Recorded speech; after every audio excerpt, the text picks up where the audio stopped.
हे बच्चों, कैसे हो आप सब?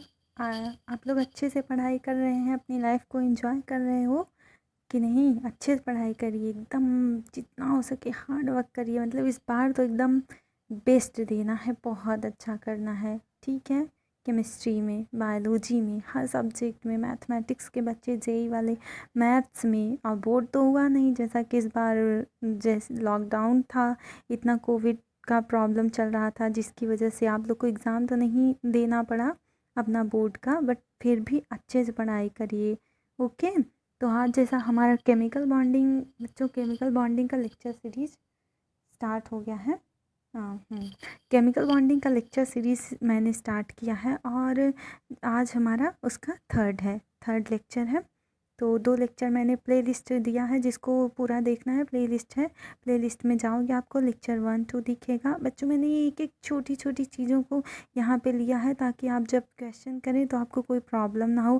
फिर भी आपको कोई क्वेरी है, कोई प्रॉब्लम है तो आप मुझसे पूछ सकते हैं। श्योर, मैं नेक्स्ट वीडियो में आपके क्वेश्चन का आंसर दूँगी, बढ़िया से एक्सप्लेन करूँगी, ठीक है? तो ज़्यादा टाइम ना लेते हुए आओ स्टार्ट करते हैं।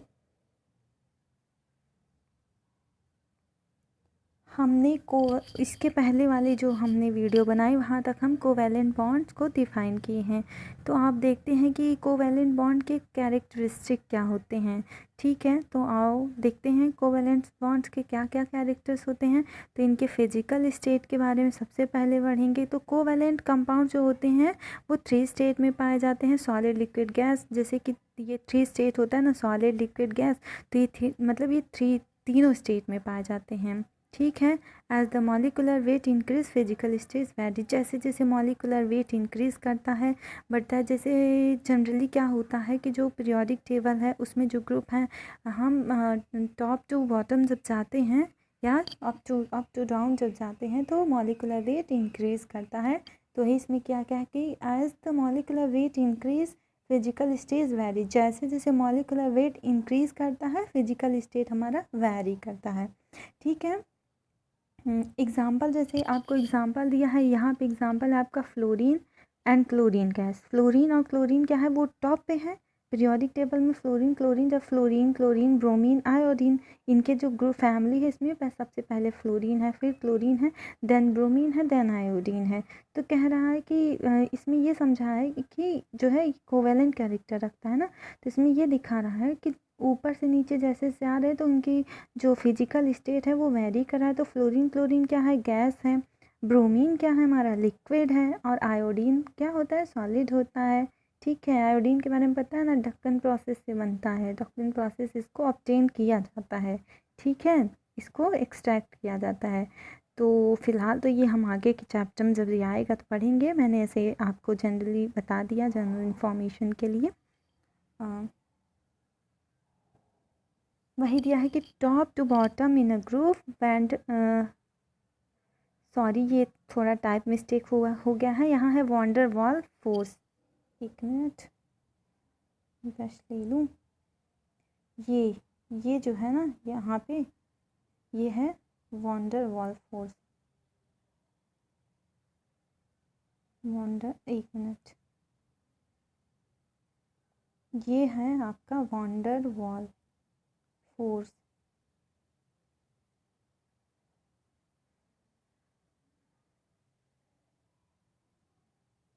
Walls, van der Waals force of attraction किस तरह फोर्स है, मैंने आपको पढ़ा है। वंडर वॉल फोर्स एक वीक टाइप का, सबसे वीक टाइप का फोर्स ऑफ अट्रैक्शन है। और किस में पाया जाता है ये van der Waals force of attraction? ये इनर्ट गैस है उसमें पाया जाता है। पाया तो सब में जाता है बट इनर्ट गैस में पाया जाता है ये। तो क्या कह रहा है कि, एक मिनट इसको हटा दूँ, कि कह रहा है कि जैसे जैसे top to bottom in a group गए, van der of force increases between the molecule. तो वंडर वाल जो फोर्स होता है वो मॉलिक्यूल के बीच इंक्रीज करता है, बढ़ता है, ठीक है? सेकंड नंबर देखिए हमारा कोवेलेंट सॉलिड। कोवेलेंट सॉलिड क्या होता है कि वो सॉलिड होते हैं जिसमें atoms links together by covalent bond. जो एटम है ना एक दूसरे से लिंक टुगेदर, मतलब एक दूसरे से बांधे होते हैं, जो दूसरे से, क्योंकि एटम को बांधा जाता है ना तभी तो मॉलिक्यूल्स बनते हैं, फिर कंपाउंड्स बनते हैं। तो उनको बांधा जाता है किस किस बॉन्ड से, कोवेलेंट बॉन्ड से। और फॉर्म्स इनफाइनाइट 3D जेएंट स्ट्रक्चर। ये मतलब इस बॉन्ड से ये पता है छोटे से लेके बहुत बड़ा बड़ा जेएंट मतलब बहुत बड़ा स्ट्रक्चर का फॉर्म करते हैं। 3D मतलब 3 डायमेंशनल जेएंट स्ट्रक्चर बनाए, जैसे कि डायमंड का 3D स्ट्रक्चर होता है। एल्यूमिनियम नाइट्राइड एक मतलब इसका जो है कंपाउंड होता है, ALN से डिनोट करते हैं। SiC हो गया, सिलिकेट हो गया, ग्रेफाइट हो गया, ये सब GN टाइप का 3D स्ट्रक्चर बनाते हैं। और इसमें कौन सा बॉन्ड होता है, इसमें कोवेलेंट, ये कोवेलेंट सॉलिड है, एग्ज़ाम में बहुत बार पूछा है, तो ये आप ज़रूर याद करना। जितना मैंने PDF में बनाया है उसको आप अच्छे से देखिएगा। मैंने टेलीग्राम, इसी नेम से मैंने टेलीग्राम ग्रुप भी बना है, आप टेलीग्राम ग्रुप ज्वाइन कर लीजिएगा। वहाँ मैं ये सब जितना बना रही हूँ उसका मैं PDF शेयर कर दूँगी, तो आप वहाँ से देख के जो है पढ़िएगा। अगर आप यहाँ से देख के कॉपी में अपने नोट डाउन करते हैं या जो नहीं नोट कर रहे हैं वो PDF तो ज़रूर मतलब अपने पास रखें, बहुत हेल्पफुल होगा। मैं तो कहूँगी कि अपनी कॉपी में नोट करके याद करिए, वो ज़्यादा बेस्ट रहेगा। और मैं PDF दे दूँगी ताकि आपका जब मन करे तो आप उसको नोट डाउन कर लीजिए। ठीक है, अभी तो आप एकदम अच्छे से सुनिए, कंसंट्रेट होके, फुल कंसंट्रेशन के साथ पढ़ाई करिए बच्चों, तभी होगा, बहुत अच्छा करोगे आप लोग। ठीक, फिर हमारा अगर आपसे पूछे कि डायमंड या ALN या SiC या SiO2 में, ग्रेफाइट में किस तरह का जो है पाया जाता है बॉन्ड, तो उसमें कोवेलेंट सॉलिड है। ये सब क्या है, कोवेलेंट सॉलिड है। फिर हमारा एक और C नंबर पे देखिए, मॉलिक्यूलर सॉलिड है। ये क्या होता है, discrete separate molecule are form by covalent bond and molecular associate due to inter molecular force of attraction. यहाँ पे मॉलिक्यूल क्या है, inter molecular force of attraction से जुड़ा होता है और सेपरेट होता है। ठीक है, सेपरेट मॉलिक्यूल बनते हैं और inter molecular force of attraction से ये जुड़े होते हैं। वान डेर वाल फोर्स, मतलब ये भी वान डेर वाल फोर्स से जुड़े होते हैं। अगर आपसे हमेशा ये एग्ज़ाम में जो एग्ज़ाम्पल है ना, सब चीज़ का एग्ज़ाम्पल बहुत इंपॉर्टेंट होता है, बहुत बार एग्ज़ाम में मतलब पूछा जाता है, इससे डायरेक्ट दिया रहता है, इसमें ज़्यादा आपको वह मेहनत नहीं करनी, बस याद है तो खटाक से टिक मार के आपके उतने नंबर बन जाएंगे। ठीक, तो अगर सॉलिड आयोडीन में पूछा जाए, ड्राई आइस सॉलिड हो जाए, ड्राई आइस हो जाए, ड्राई आइस को क्या कहते हैं, सॉलिड कार्बन डाइऑक्साइड को हम ड्राई आइस कहते हैं। और सॉलिड आयोडीन, ये इन दोनों में मॉलिक्यूलर सॉलिड है। दोनों बच्चों, ये दोनों हमारा मॉलिक्यूलर सॉलिड है। ठीक है, मॉलिक्यूलर सॉलिड। फिर आया हमारा conductivity. Mostly covalent compounds bad conductor होते हैं, क्योंकि कोवेलेंट होते हैं, इक्वल शेयरिंग रहता है, तो इक्वल शेयरिंग रहता है तो ना किसी प्लस रहता है ना माइनस रहता है। मैक्सिमम इक्वल शेयरिंग है तो सेम टाइप्स के मॉलिक्यूल रहते हैं, तो मतलब बहुत कम रहता है इसमें, और चार्ज होता भी है तो बहुत कम चार्ज रहता है, इसलिए मतलब माइन्यूट सा चार्ज रहता है, इसलिए कह रहे हैं कि बैड कंडक्टर ऑफ इलेक्ट्रिसिटी होते हैं।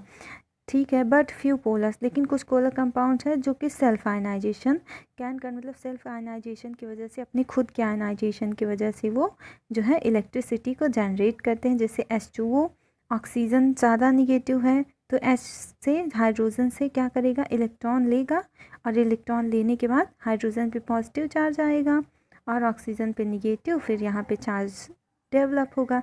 ऐसे लिक्विड अमोनिया है, लिक्विड अमोनिया में भी यही है।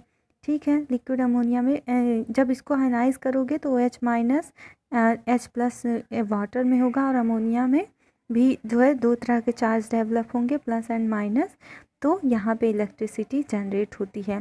Free ions are form which can conduct electricity. इनमें ना फ्री आयंस बनते हैं, जो आयंस फ्री होते हैं तो वहाँ इलेक्ट्रॉन आ जाते हैं, जब इलेक्ट्रॉन आएगा तो इलेक्ट्रिसिटी अपने आप जनरेट हो जाएगा।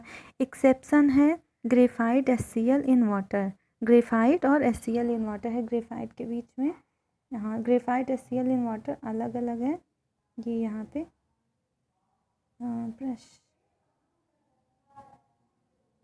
ये ग्रेफाइट और HCl अलग अलग है दोनों, ग्रेफाइट और HCl इन वाटर एक्सेप्शन है, ग्रेफाइट HCl वाटर एक्सेप्शन है।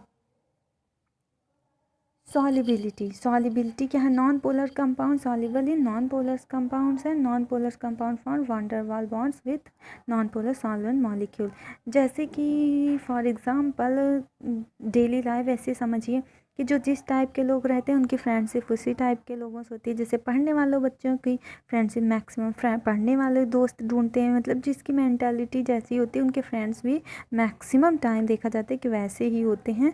तो वही इसमें क्या है कि आप हमेशा याद रखें, जो जैसा रहता है उसी में वो मिल जाता है, जो जैसा रहता है वैसे ही मिल जाता है। एक दोहा है कि जाकी रही भावना जैसी, प्रभु मुहूर्त देखी तिन सही, मतलब जो जैसे रहता है वो उसी में मिल जाता है, वो उसको ऐसे ही मिलते हैं। तो नॉन पोलर्स कंपाउंड जो है नॉन पोलर्स में ही सॉल्युबल है, ठीक है। ऐसे याद रखिए कि नॉन पोलर में, पोलर में जो है सॉल्युबल है। और एग्जाम्पल क्या है, जो है बेंजीन है और क्लोरोफॉर्म है। बेंजीन एंड क्लोरोफॉर्म इसका एग्जाम्पल है। बेंजीन नॉन पोलर है, ठीक है, और नॉन पोलर है दोनों, तो नॉन पोलर में सॉल्वेंट सॉल्युबल होते हैं। फिर आओ देख, फिर हमारा क्या है, फिर हमारा आया है isomerism. Covalent bond is rigid होते हैं और डायरेक्शन होते हैं। तो जो क्या है, आइसोमेरिज्म के लिए दो मोस्ट इम्पॉर्टेंट कंडीशन है, एक तो ये रिजिड होनी चाहिए और इनमें डायरेक्शन होनी चाहिए। जो भी रिजिड होते हैं, डायरेक्शन होता है, जिसमें रिजिड है और डायरेक्शन है वो आइसोमेरिज्म शो करते हैं। तो रिजिड भी है और इनमें डायरेक्शन भी है, देन शो आइसोमेरिज्म। फिर एफ नंबर पे देखो, रिएक्शन है। Reaction between covalent compound are slow. इनमें जो रिएक्शन होता है कैसा होता है, स्लो होता है, because is involve breaking of old bonds and formation of new bonds. इनमें ओल्ड बॉन्ड का, इनमें क्या, सब में जहाँ जहाँ रिएक्शन होता है वहाँ ब्रेकिंग होता है ओल्ड बॉन्ड का और फॉर्मेशन होता है न्यू बॉन्ड्स का। मैक्सिमम इसका मेन रीज़न ये है कि इसमें मतलब चार्ज जो होता है ना बहुत लेस डेवलप होता है, बहुत ज़्यादा चार्ज नहीं होता है, तो देन इसलिए इसमें जो इसका रिएक्शन होता है वो स्लो होता है कंपैरिजन टू अदर्स। अब इस पे कुछ मैंने 4-5 क्वेश्चन लिया है कि और आप इसको करिए, बताइए कि राइट आंसर क्या होगा। तो क्वेश्चन एंड आंसर सेशन हमारा स्टार्ट हो गया। पहला नंबर क्वेश्चन देखो, which is not an exception of octet rule. इसमें से बताओ कि ऑक्टेट रूल का एक्सेप्शन कौन नहीं है। सब बताइए, ऑक्टेट रूल का एक्सेप्शन कौन नहीं है। तो मैंने बताया था कि बोरान, ऐसे याद रखना जहाँ बेरिलियम आ जाए, बोरान आ जाए, तो मतलब जहाँ ऑक्टेट रूल का मतलब जिसकी आउटर मोस्ट में मतलब जिसका सेंट्रल एटम है वो 8 इलेक्ट्रॉन में उसमें ना आते हों। जब उसका लुईस डॉट स्ट्रक्चर बनाएंगे तो जिसमें 8 इलेक्ट्रॉन ना आए तो वो क्या है कि एक्सेप्शन होता है। अब मैं आपको बताती हूँ, वेट। जैसे कि BF3 एक बोरॉन है और ये फ्लोरीन, एक फ्लोरीन, तो एक यहाँ इलेक्ट्रॉन, एक यहाँ इलेक्ट्रॉन, एक यहाँ,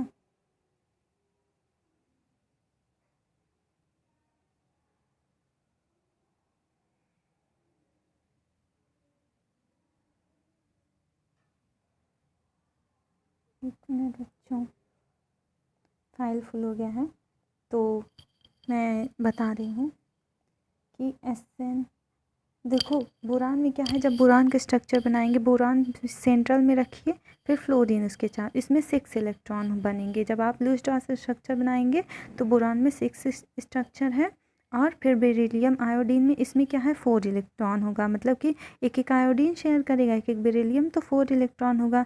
Cl2 में भी 4 होगा, लेकिन जो SnCl4 है इसमें 8 इलेक्ट्रॉन है। 14 करेगा Cl और 4 क्लोरीन करेगा, तो आपका राइट आंसर है ये वाला, बी वाला।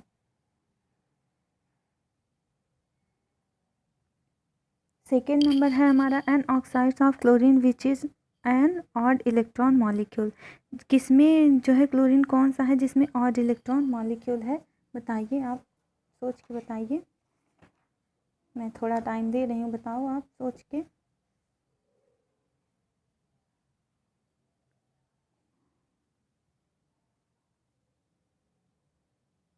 ये हमारा आंसर नंबर फर्स्ट है। और कैसे है कि आप जो है क्लोरीन और 2 ऑक्सीजन इससे जुड़े हैं, ठीक है। तो ऑड इलेक्ट्रॉन मतलब 2 इलेक्ट्रॉन हो, तो क्या है इसमें, क्या है कि